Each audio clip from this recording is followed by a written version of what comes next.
welcome to another 2 Network match report with me, Adam. I've just got back from Burnley. It's about 1:30 in the morning. Absolutely buzzing with that. It's the first time I've ever seen Newcastle win away in any away match I've gone to. Not many, handful, but first ever time that I've seen them pick up all 3 points. I'm absolutely elated. It's such a good feeling. I'm going to be a little bit hushed and whispered because I have family asleep upstairs, which I'll probably wake during this video. But had to just get it off my chest. Had to just record this before I went to sleep because my adrenaline's still absolutely pumping. It was amazing. You see the scenes at the start of the video of the chants at the end of the game. And during the game, the away crowd was just brilliant in full song. I mean, this is even in spite of the fact there was a half-hour delay before the game. Hopefully, the person who was taken to hospital is okay. But it was almost like the half-an-hour delay sort of served just to warm up the vocal cords of the away fans. And I always think in these situations, especially Monday Night Football, when it's sort of like towards like autumn, winter, it's grim, it's cold. Burnley is pretty grim in fairness. It's really cold. And you just think those kind of conditions really serve the away team, the away support much better than the home side, because the home team are like, you know, they're probably quite close to home. It's a Monday night game, so you think, well, they could probably be watching this at home in the comfort of their own living room with a fire on or whatever, or the radiator on. And it's like, whereas Newcastle fans have travelled like 3 hours and they're fully committed. They're all out for whatever the night brings, and they were in such good voice. Obviously there was a big change in terms of formation tonight, which kind of caught everyone off guard. I mean, even when the teams were announced like an hour beforehand, most expected us to play the same formation we've played the last 2 games, certainly the 4-2-3-1. And there was a big question about, well, who's gonna fill in for Paul Dummett.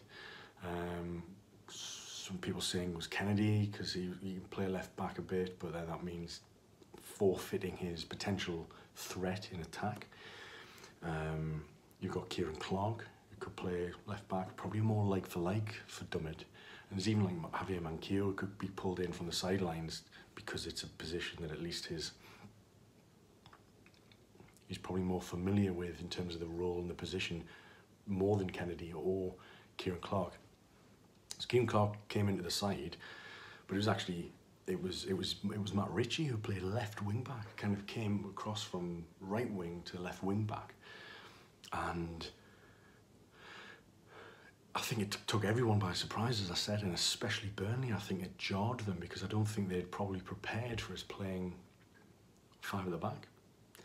But, and this is the beauty of Rafa Benitez for me. This is, you know, off the back of 2 wins, playing a 4-2-3-1 at home. He goes away to Burnley, who haven't had a good start of the season at all, which I kind of expected. I think the Premier League always equalises, and I think their 7th was a massive overachievement, and credit to them, but I must say I'm not a big fan of their style of play whatsoever. I think it's very one-dimensional Route 1 stuff, lumping balls into the box, and you know, they've got 2 very good, well, if you include Ashley Barnes in that when he came on as a sub, you've got like 3 strikers who are good in the air and pose a threat, and so they're just hoofing balls up, and it wasn't particularly attractive to watch at all. I mean, I felt at least we were having a go, and we could get the ball down and play a bit, you know.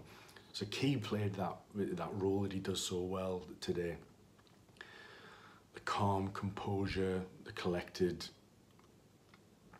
the good technique, the short passing, the clever and the intelligence, with the occasional sprayed pass into space when sort of our wing backs in Yedlin and Ritchie were kind of hugging the touchline, just sort of waiting to be found. Brilliantly complimented Mo Diarmi as well, who obviously is so important to us, and that stat that came out now that he has made the most Premier League tackles in 2018. Modiami. I mean, that's just how he's vital. He's vital to this team. He's vital to how we're able to set up and how we can defend. And he breaks up and he blocks and he does a lot of intercepting and he does sort of a lot of donkey work and he runs relentlessly. He hunts down the ball when out of possession. He just does not stop. He's the dogged determination. It's so impressive. But I think what really worked about today was the fact that, and Rafa said it himself in the post-match interview, was, you know, how, you know, we were well disciplined. I think we got like a yellow card right at the end. We worked really hard, we were organised, and most importantly, and this is something that, you know, we won't always know and see, we can presume, we don't always know and see, but Rafa said that they followed his game plan. And that in itself is so crucial because it shows that they're buying into him. Even though we just won the last 2 games in a different way, he comes with a 5-man at the back, which actually was fairly attack-minded, because what it did do was that it meant that we played between the lines, because we had 3 at the back, and then we had like Richie and Yedlin up and down through the line. Then you had Diame and Key, and then you had Rondon as the spearhead, but then you had Perez and Kennedy, who was sort of swapping over from right to left, left to right, and almost like free rolls behind like a double free roll behind Salomon Rondon. And you found that, like, you know, Perez was able to be like receive the ball, turn, and just was able to run at their defenders. Now obviously Tarkowski and Gibson were out. Tarkowski, a huge reason why they were so defensively solid last season, Burnley. But you had Ben Mee come in, who's a pretty reasonable defender as it is. But then Kevin Long, can't profess to know anything about Kevin Long. But you know, you compare that to Newcastle being without their most, you know, their first choice centre backs from that amazing run at the back end of last season, Lascelles and Lejeune, both injured. But then the quality of the replacements that we brought in are 2 internationals, one of them of which has played in a World Cup final, both of a cost of £9 million. Like that's the difference. When you have squad depth in certain areas, in which obviously we lack in many areas, but central defence, and even if we're bringing in like sort of Key and his ability to sort of be an understudy to Shelvey, if you like, that's the quality that we have. And again, Rafa's bought them on you know, on pennies. Bought them on pennies, and I thought Kieran Clark coming in on the left side, I think he was absolutely superb tonight, winning everything in the air, making clearances, interceptions, just absolutely crucial work, especially as they just lumped so many balls into the box, but we were savvy enough to win them all, and we had the strength and we had the composure and the belief to keep them at bay. Now, you know, going 1-0 up after about 4 minutes was very, very unexpected. We started the game on the front foot and really positively, and it sort of, I think Mo Diame had a kind of deflected shot early on, which led to the first corner. It was like, right, come on, let's just try and get something, because I think we probably expected not to see a lot of the ball, and you know, to get a couple of corners early doors really kind of set a nice tone for us going into the game. And you know, it was as a ball came in and it was pushed out again, and then it was thrown back in, and Kennedy, felt that Kennedy on the edge of the box, and I think the defender maybe nudged it away from him. I'm not even sure Kennedy was the one who actually passed it, but Fernandez had sort of come out of the box, had him coming up for the corner, and just was hovering on that kind of you know, left-hand side of the box, but outside the box. And he went to just try and curl one, but he went quite low, and he went to just like bend one into the corner. But Ben Mee stuck his toe out, and I'm sure you've seen the footage now, but then it just loops, just quite majestically, it's got to be said, over the flailing Joe Hart for 1-0. And you know, I was I don't even know what happened in the away end. Like I was with Rob and Alex from True Faith, and I think I was hugging Rob at this point, just like I think we fell back into the very cheap wooden 70s, 60s seats that they've got installed there. It's a very parochial stadium. And so we're just going absolutely nuts. We didn't know what had happened. We didn't know who had scored. I thought it was Perez at first, but obviously it was on the other end of the stadium where we were. Went down as a me own goal, but I mean, Fernandez has just been so important to us so far this season, like absolutely crucial. For him to get a goal, or at least sort of help the goal, absolutely delighted for him. Like, he's just brilliant, really, really brilliant. And we continued on, and I think the formation really jarred them. I don't think they expected it. I don't think they could work out how to stop us playing between the lines. You know, we were, as I said before, Perez was getting the ball and Kennedy was getting the ball in spaces beyond Jack Cork and Defoe. And we were able to just drive at the defence, and obviously this is not their first choice defence at all. So we were getting a lot of joy, and we were really, really asking questions of them, like really putting them under pressure, to the point that we won another corner and a little short exchange, and Richie, probably about the same position as when he crossed for Hoslu against Tottenham, the equaliser against Tottenham on the start of the season. Cutting in on his left, as he always does, and sort of drifting in an in-swinger towards the goal. And Kieran Clark, who's come in and he's had an absolutely fantastic game in the centre of defence, like, as I mentioned before, just really mammoth performance for somebody who's been on the sidelines for a while, just watching, waiting for his chance. And a really brilliantly executed, intelligent header across the goal and into the opposite far corner, just nestled in between the post. Hart can't even save it. He can't even save it at all. He's nowhere near it. It's perfectly steered. And that's 2-0 and raptures in the away end. Like, if you thought it was like full voice before this whistle, before the game even kicked off, like, I mean, 2-0, it was electric. The songs were brilliant. There was so much energy, and I think we really drove them towards, especially in that last difficult sort of 20-25 minutes in the second half, when it got a bit panicky, we lost control slightly. And as much as, like, we seemed to control a lot of that first half, and we were able to force them into errors and put them under pressure and ask questions, and they were just sort of hoofing it, didn't we? We just wanted to get out of there. They still dominated possession in the first half, and I think, again, we were just cleverer when we did have possession, and we're happy to sit back. But when we did have possession, I noticed that nobody was closing us down.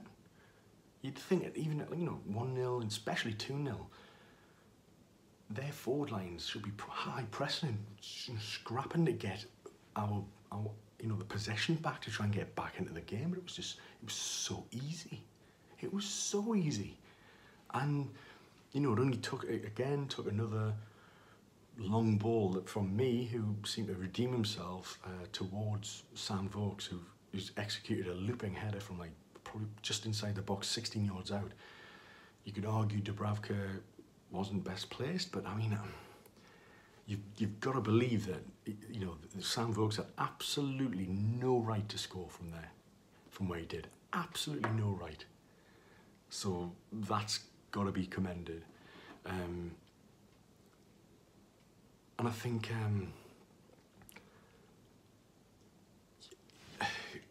the fact that we had kind of doubling up on the wings stopped them from getting so many balls into the box. I mean, the fact that me got his assist from, a centre-back position crossing the halfway line, that's where they had to assist from, very, very deep. And even then, it was quite an improbable header. It was very impressive, but he had no right to score from where he did. And, at the time, that was just before half-time, and Rafa's kind of, he'll be gutted with that, because I think that changes the tone. And they had a chance just before half-time as well, where Vokes nodded it down for Chris Wood, who has scored against us before in the Championship season for Leeds in the last minute. They had a shot as well, and then Dubravka was called upon, and we started getting edgy, and it was almost like in a boxing match, when somebody's, boxers on the ropes, saved by the bell for the end of the round. It was kind of like that. I feel like had they been playing an extra 5-10 minutes, we might have conceded a second there, and the whole complexion of the game changes. But we managed to get in for half time, still ahead, and then we started really strongly in the second half. We went attacking. We went after them. We were looking for that, what could be a crucial third goal to just completely see the game off. So there was some really, really good work from Yedlin after Diarmi had attempted to play him in. My cat's just going to get in the way here, so I'm just going to send him down. Cheers. So Diarmi tried to play in Yedlin on the right-hand side, who had a really good game. Yedlin, I mean, he made a kind of goal-saving tackle in the second half as well, when we were really under the cosh. Who got in the way of a shot. I mean, Dubravka might have saved it, but he wasn't to know that, Yedlin, and that was incredibly important for us. So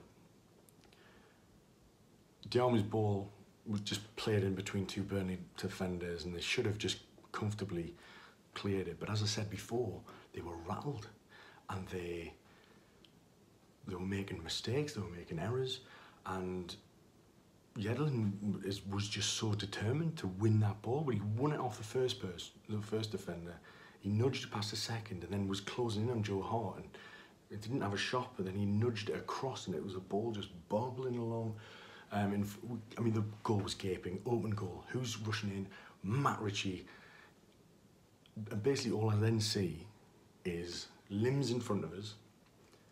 I saw the net move.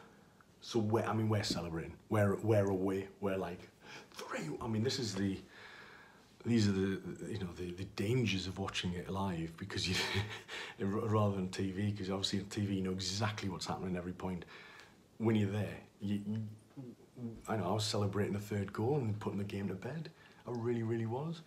But somehow he's transpired to miss an open goal with his strong left foot, and it's hit the side of the post, it's hit the side net, and he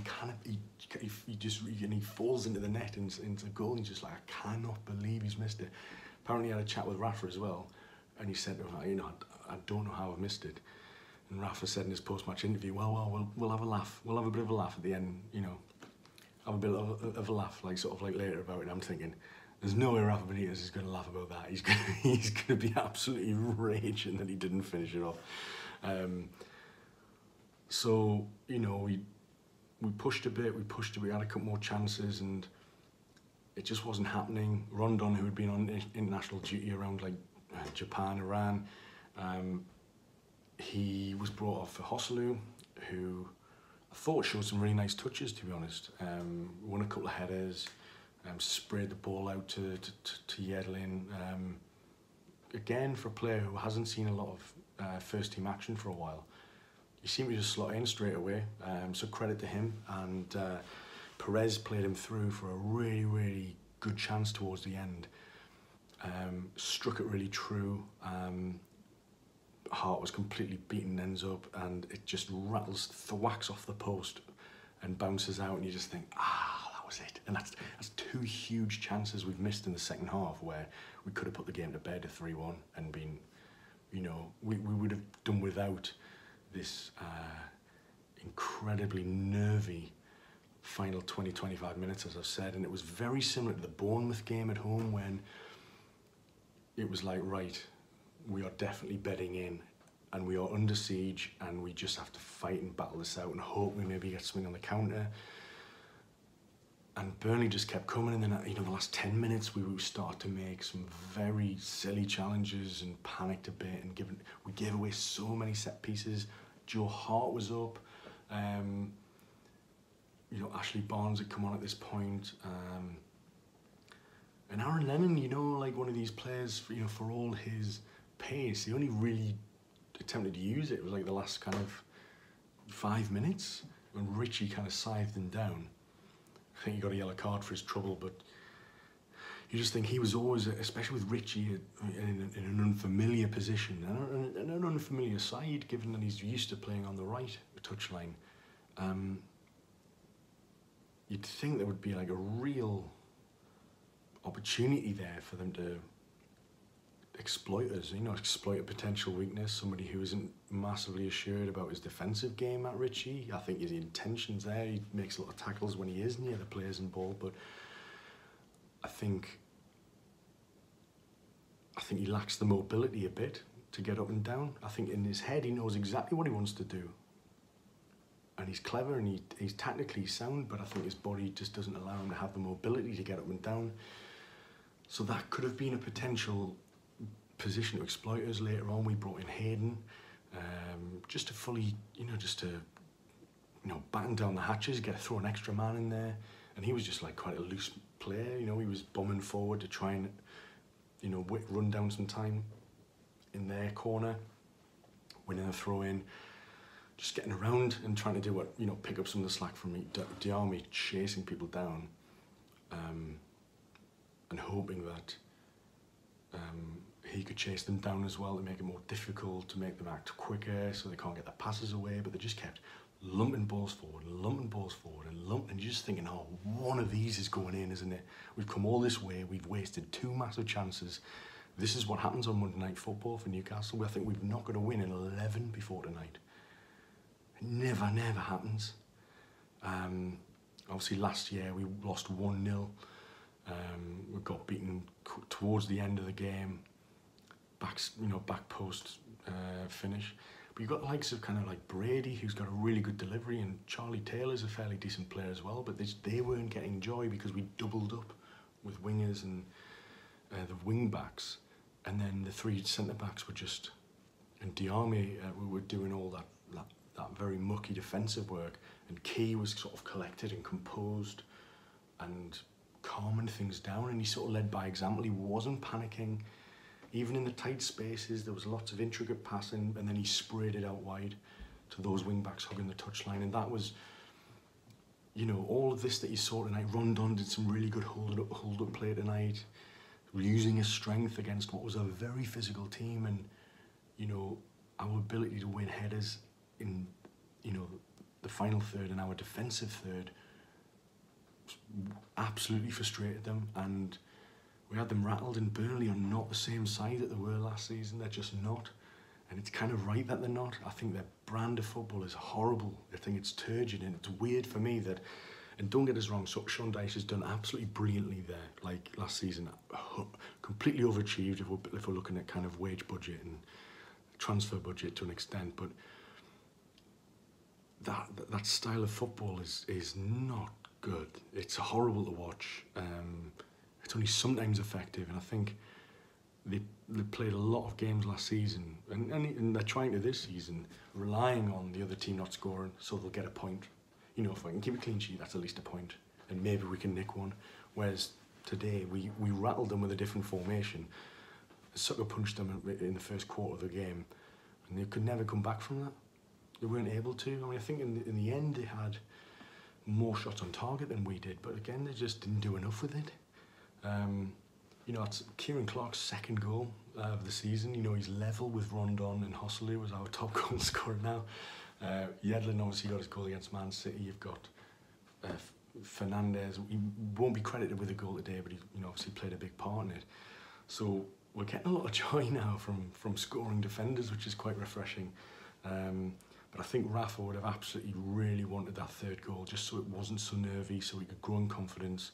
But to be unbeaten in 4 now, to have won the last 3 off the bounce, and you were using different formations as well, which is so. I mean, this is Rafa Benitez. This is what he does. He's meticulous. He studies. He learns. He looks for weaknesses and how to exploit them.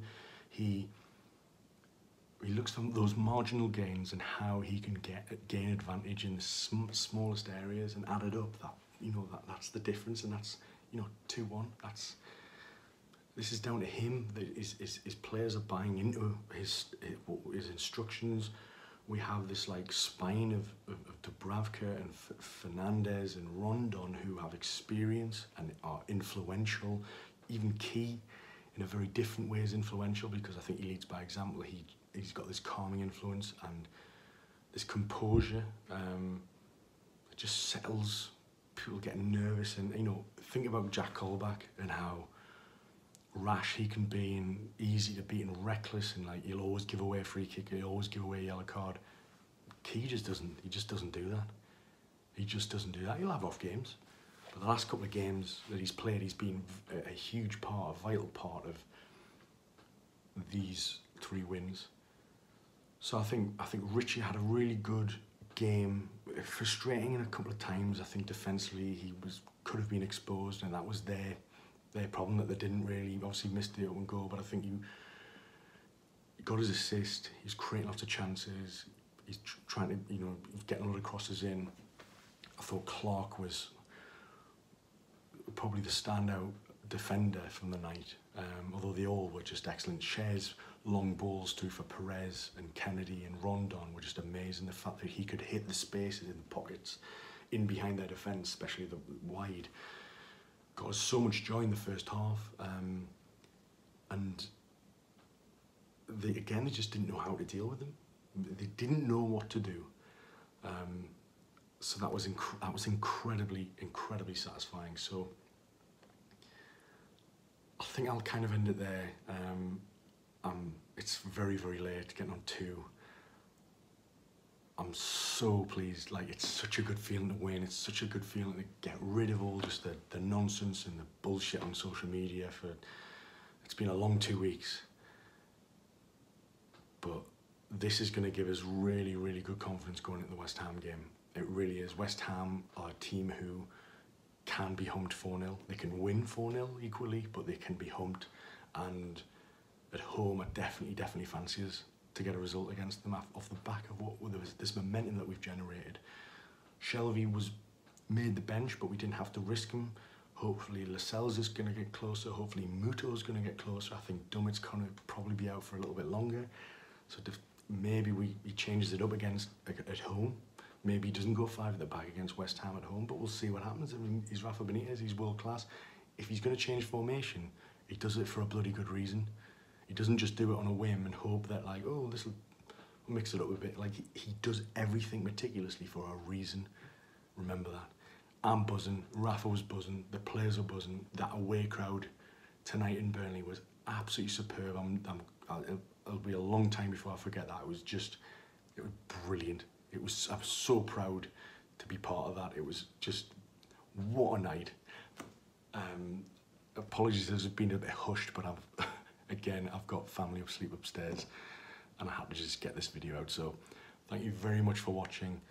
Please subscribe if you haven't already. If you're listening on SoundCloud or iTunes, subscribe again, rate, please, and follow us on Facebook and Twitter. I've been Adam of the Two Network, and this has been a fucking good night. I'll catch you later. Bye, bye.